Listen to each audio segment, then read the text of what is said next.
स्वागत है आपका मीडिया वेपन चैनल पर। आज हम आपको लेकर आए हैं पुणे की वादियों में और उन वादियों में है लाल महल। कहा जाता कि यहाँ पर शिवाजी के पिताजी ने ये शिवाजी और उनकी माताजी के लिए ये खास तौर पर बनवाया था। ये महल 1630 में बनवाया गया था। छत्रपति शिवाजी महाराज का जन्म शिवनेरी किले में 1627 और कुछ स्रोतों के अनुसार 1630 में हुआ था। शिवाजी के पिताजी शाहजी भोसले थे। कुछ इतिहासकार उन्हें शाहू जी भी लिखते हैं। शाहू जी अहमदनगर में उच्च ओहदे पर विराजमान थे।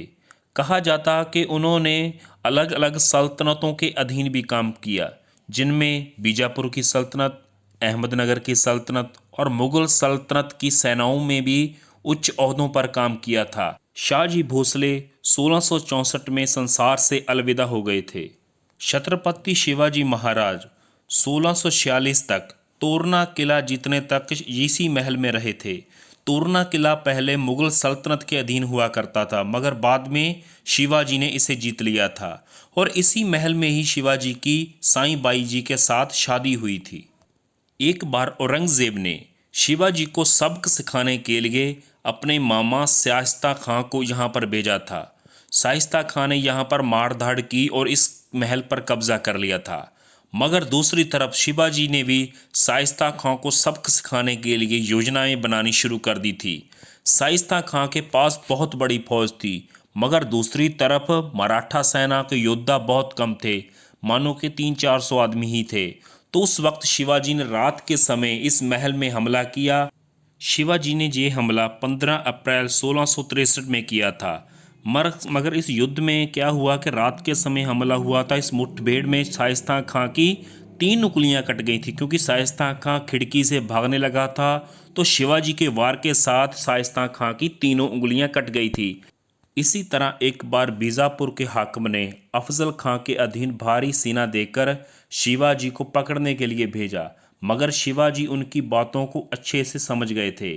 तो जब मुलाकात हुई तो वहाँ पर विवाद हुआ। तो शिवाजी ने क्या किया कि अपने हाथों में जो लोहे का पंजा डाला था उससे अफजल खां का पेट पाड़कर उसकी आंद्रें निकाल दी। इसी वजह से महल में हफड़ा तफड़ी मच गई। इस तरह शिवाजी ने बीजापुर के इलाके छीन लिए। बीजापुर की फौज ने 3 बार अपने इलाके वापस लेने के लिए हमला किया, मगर शिवाजी ने उनकी एक न चलने दी। अंत में शिवाजी के अधीन ही वो सारा इलाका रहा। दिन ब दिन शिवाजी की शक्ति बढ़ती जा रही थी। औरंगजेब ये बात सहन ना कर पाया, तो उसने राजा जय सिंह को बोला कि शिवाजी को गिरफ्तार किया जाए। मगर जय सिंह ने शिवाजी को गिरफ्तार करने के लिए मित्रता का झांसा दिया कि औरंगजेब आपके साथ मित्रता करना चाहता है। तो इसी धोखे के साथ दिल्ली लाया गया शिवाजी को। वहाँ पर औरंगजेब ने शिवाजी को गिरफ्तार कर लिया था। तो फिर शिवाजी ने कैद से फरार होने के लिए योजनाएं बनानी शुरू कर दी। उन पर पहरा भी सख्त हुआ करता था। मगर शिवाजी ने एक दिन कहा कि मुझे मिठाई की बड़ी बड़ी टोकरियां चाहिए, ताकि मैं गरीबों को बांट सकूं। कुछ समय तक शिवाजी ने ऐसे काम किया, मगर एक दिन उसी टोकरियों में बैठकर शिवाजी फरार हो गए।